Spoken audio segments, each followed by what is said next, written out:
Thus far in statistics, you should have come across binomial distribution, binomial hypothesis testing, and the normal distribution. If you're not so comfortable with these concepts as of yet, I would suggest going back and covering those first. For this here, the normal hypothesis testing and the normal approximation, we'll be bringing all of those ideas together. We'll be using the normal distribution techniques of how you're going to plug data into your calculator to get probabilities, be it the regular way or using the inverse normal, and then we'll be applying those to the structures of the hypothesis test questions, using the same ways of coming up with hypotheses and then comparing a critical value to a significance level. With these, since it is pretty much the same format, at least to begin with, as the binomial hypothesis testing, let's just go straight into the questions to just see how those features are going to come up again and remind you of how they work. So in this first scenario, the weight of tins is normally distributed with a mean of 415 grams and a standard deviation of 3.4 grams. It is suspected that the mean weight is actually less than this. A sample of 20 tins had a mean of 413 grams.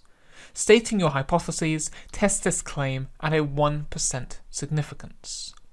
So here, the variable that your hypotheses are going to be referring to is the mean rather than the probability, as was the case in the binomial. We're still, though, going to have some null and alternate, the null hypothesis being what is currently held to be true. So we currently believe that the mean, which we may represent by this Greek symbol mu, is 415, whereas the alternate hypothesis is that the mean is less than this 415, because that is what is suspected in the description. They suspect it's less. Now that we have this, because there is an inequality here relating to our normal distribution, this means that you're going to need to go into your normal CD section of your calculator. And this is what you're going to have to do for any kind of normal hypothesis testing question, regardless. Here is now when you come across again your four inputs. So for your upper, your lower, your mean, and your standard deviation. Because we want to check for the probability that it's less than here, we need to put the 413, that is our x value essentially, in the upper, because then everything will be less than that. And since we're simply looking at being less than this value, there is no lower bound, we go infinitely smaller, just put some big negative number in the low. It doesn't have to be that big, just something where it's very clearly some small number, because technically the normal distribution goes on to infinity in both directions, as is gone into in the original normal distribution video. Then for your mean, we're going to stick with this 415 for now, because that's what we are working with. But now, for the standard deviation, we're not just going to take the 3.4 that is given here. Now instead, because we're looking at testing for the mean of the collective, rather than just looking at the individual weight of one tin, you then need to divide by the square root of the number of tins that are tested. So here, that is 20.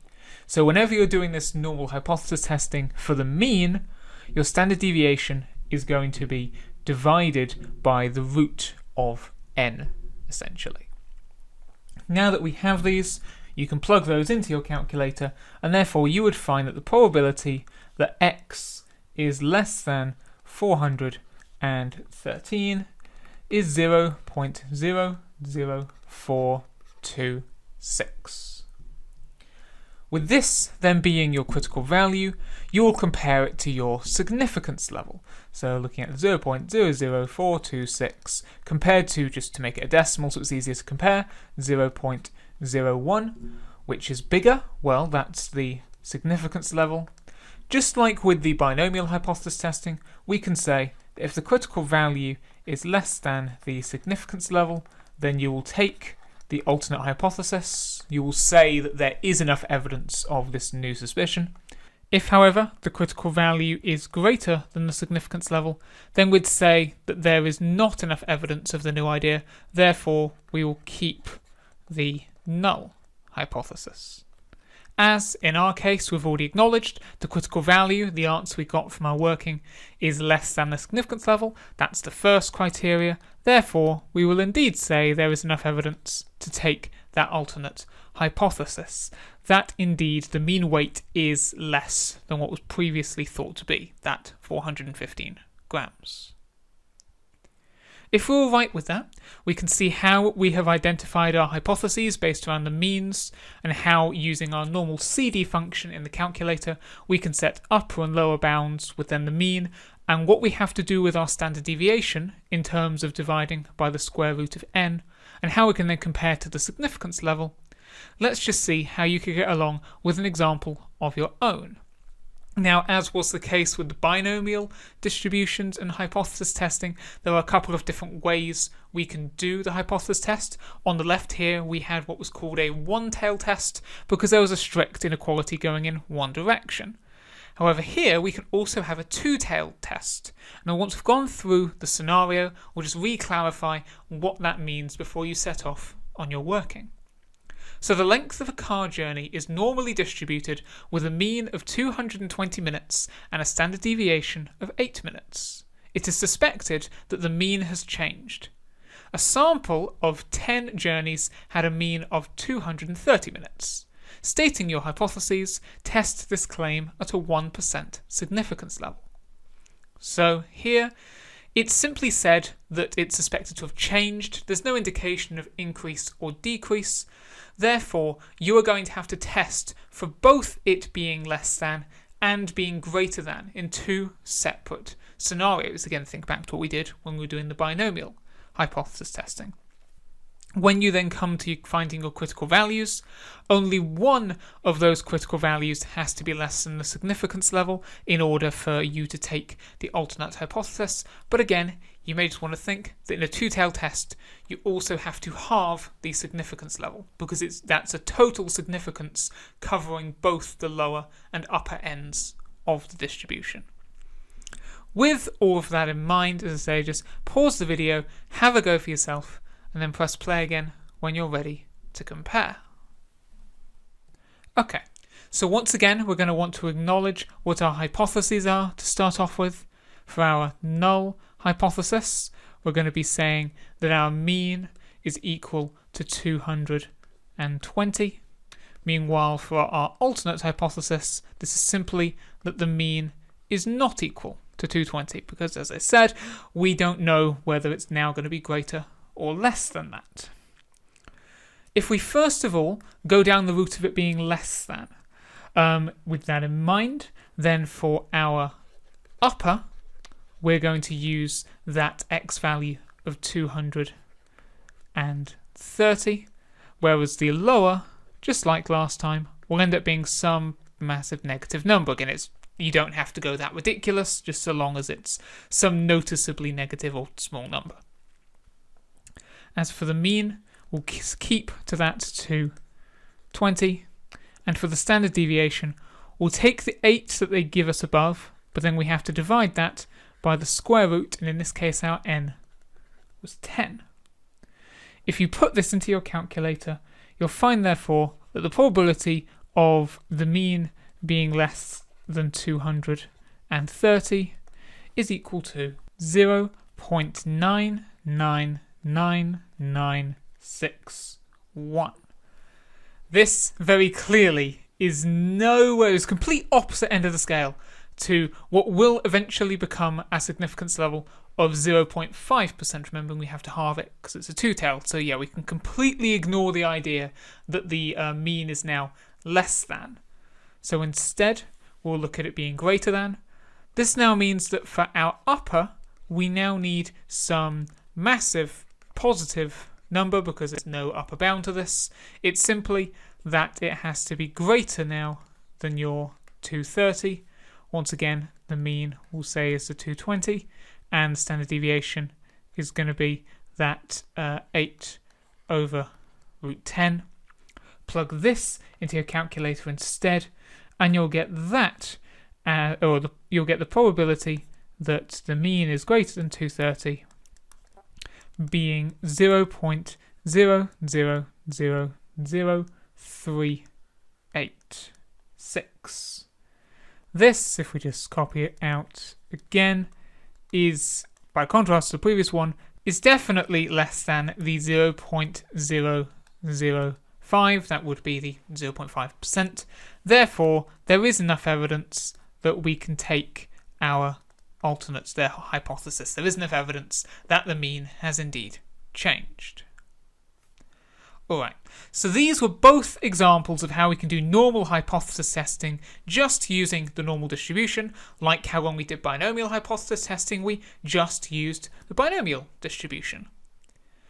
But what if we wanted to cross the two over with each other? What if we wanted to combine both the binomial and the normal? Well, this is where we get to normal approximation. Now, for the normal approximation, we are saying that in a scenario that might otherwise be fitting of a binomial distribution, that is to say we have a number of trials and a probability of success, if n is large and p is approximately equal to 0.5, and just I'll say that's not to say that we can't do this approximation if it's not close to 0.5, but the closer it is, the more accurate and reliable the approximation will be. Then we can say that we could use a normal distribution wherein instead of the mean we could get an equivalent value from doing n times p, and instead of having our variance, the standard deviation squared, we could do n times p times 1 minus p. So for an example of this, the probability that a letter needs a first-class stamp is 20%. On a given day, there are 70 letters, but only 12 first-class stamps. Find the probability that this will be enough. State an assumption made in order for this to be valid. So this scenario here very much feels like it should be a binomial, right? Either you have something needs a first-class stamp or it doesn't need a first-class stamp. I'm saying, well, what is the probability that that x would be less than or equal to this 12 out of the 70? But either this question could come from a specific normal approximation sheet, in which case you'd know to use that method anyway, or if this is more from an exam paper, they would probably word it in such a way that it's saying using an approximation, or if you just wanted to try it with the second method to the regular binomial just to check your conclusion, we could now use the approximation from above. We may want to note here that yes, this probability isn't exactly close to 0.5 or 50%, but as I said before, we can still use the approximation. We'll just have to maybe want to acknowledge that it's maybe not as reliable as it could be. Either way though, if we were to go through these steps, we could say that your NP, well, that's going to equal your 70 times by your 0.2 for the total number of trials and the probability, which gives us an equivalent of a mean of 14. And then for NP1 minus P, that's going to be 70 times 0.2 times by 0.8, which gives us an approximate, well, a value that's the equivalent of the variance of 11.2. Therefore, we can just say that the standard deviation itself is going to be the square root of 11.2. With these, we can now go about trying to find our probability. So as I said, we're going to want the probability that x is less than or equal to 12, where x is the number of letters that do indeed require a first-class stamp, because if x was more than this, then they wouldn't have enough, and we're trying to find there will be enough. Because we're now using the normal approximation, we're going to be using that normal setting on the calculator, so we're going to need our upper, lower, and again that mean and standard deviation. Because we're looking to be less than or equal to 12, you might usually think that, well, we'll just put 12 here. Now, for the normal approximation, we have to do something called continuity correction. And that is to say that in the binomial distribution, because n is specifically the number of trials, the x values can only be integers. Right? You can't have 1.5 successes. It's discrete data. However, in the normal distribution, we're working with continuous data. You can have any possible decimal of this. So when we are converting from discrete data to continuous data, from the binomial to the normal, we need to add 0.5 if we're now looking to be less than this thing. And if we were looking to be greater than it, we would have taken 0.5 away. So if we were looking at x being greater than or equal to 12, then the lower would have been 11.5. Again, just something to bear in mind. Normal approximation, we need to have this continuity correction of 0.5. Okay. But then back to the rest. For the lower, because we're simply doing a less than, we can now just go back to using some massive negative number. The mean and then standard deviation is just what we had before, so that 14 and that root of 11.2. Now this we can just put straight into our calculator, therefore that probability we'll now say is 0.3264.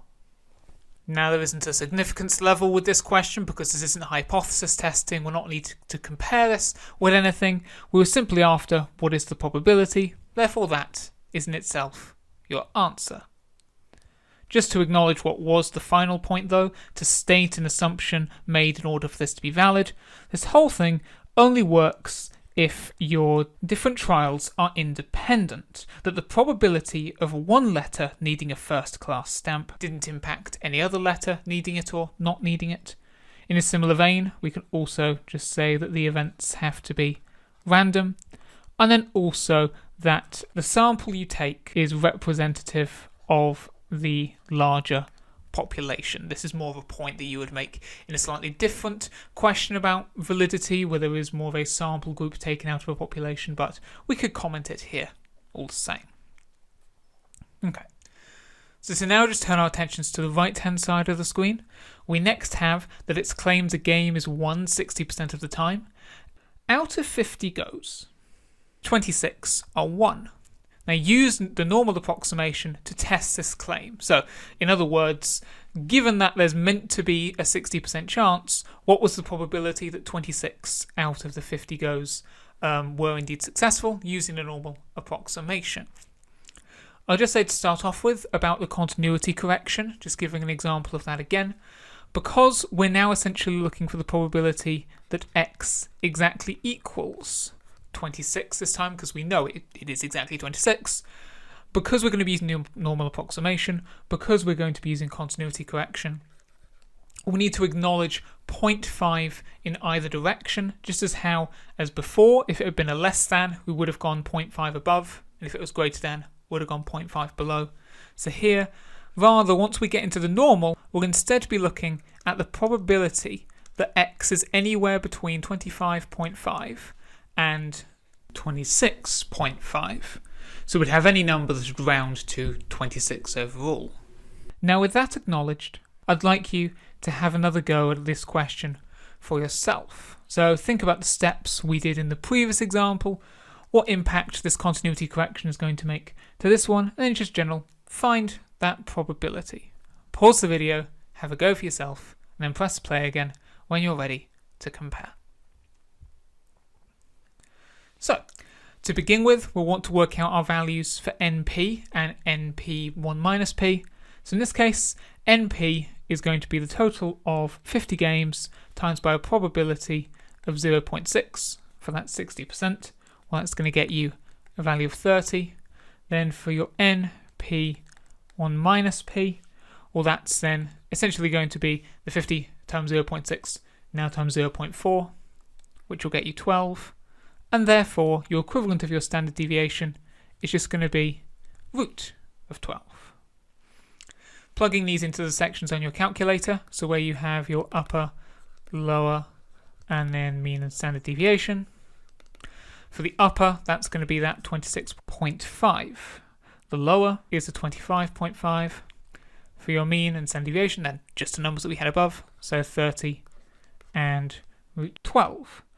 At this point, just press equals and you'll get a probability of 0.0592. So it's unlikely, it would seem, that this claim would be correct. Then lastly, just as a final example down at the bottom here, when we went over normal distribution in general, we also mentioned the thing about z values, which we can sometimes use if we have to do the inverse normal. That is to say, when we start with a probability and we now have to work backwards to find one of the other variables from earlier. In this case, a biased coin has a probability of landing on heads of 0.38. The probability of it landing on heads more than 65 out of n times is 0.0438. Now, based on this, find out what n is. Now, the fact that we have an n in this question tells us that we're going to be working with the binomial distribution. Yet also, the fact that we're starting with an end probability tells us we need to be using an inverse. Now, there isn't an inverse binomial, there's only an inverse normal, and that therefore is the indication that we're once again going to be using this approximation to bridge the two distributions together. To therefore start off by just getting some values for our mean and standard deviation, we say, okay, the mean would be the same as your n times your p. We don't know n though, so we're just going to have to keep it in terms of that, and instead we'll just say, well, the probability was at 0.38, so 0.38n. And then the standard deviation, well, first of all, that's going to be a square root, if we're just jumping straight ahead to that, and then it will be the 0.38 times by 0.62, which would be your 1 minus p, and then again times by n. Altogether, that would get you 0.2356n. Now obviously, neither of these are really helpful. When you go into the inverse normal section of your calculator, you can't put in an unknown variable into your different sections. Therefore, this is why we're going to turn to our z values, where we can take the area, that is to say the probability that x will be less than a given value. So therefore here, because this is looking at more, we'll need to do 1 minus this decimal here, leaving us with 0.9562. And then we'll use the z distribution mean and standard deviation, which we always definitely know, with the mean being 0 and the standard deviation being 1. From that, you'll get a z value of 1.07. Now from here, we can use the formula of getting between x and z values, saying that this z value here of 1.07 is equal to the x value, which in this case is going to be 65, and we'll make it 0.5 this time, even though yes, we are looking at a more than distribution here. Remember, we switched it to a less than when we were working out this area here, because the inverse has to be less than. So because we're looking at less than this value, you end up with 0.5 above it. And then we'll say minus that mean of 0.38n, and all of this gets divided by your standard deviation of your 0.2356n. To rearrange this, to be able to solve for n, we'll times up the denominator onto the left-hand side, then move everything else over so it's all on the same side. This should get you 0.38n plus the 1.07 times by the square root of the 0.2356. That would get you 0.829. Then we'll just say n to the power of a half for the square root of the n, followed by minus 65.5 equals 0. This is a quadratic. Since this variable here is the middle variable squared, we therefore plug this in as a, b, and c into our quadratic formula. From that, you'd get that n to the power of a half is equal to approximately either 12.08 or minus 14, but we'll ignore the minus, leaving us with just the 12.8. Square that just to get n on its own, and you get what is essentially 146 as your value of n.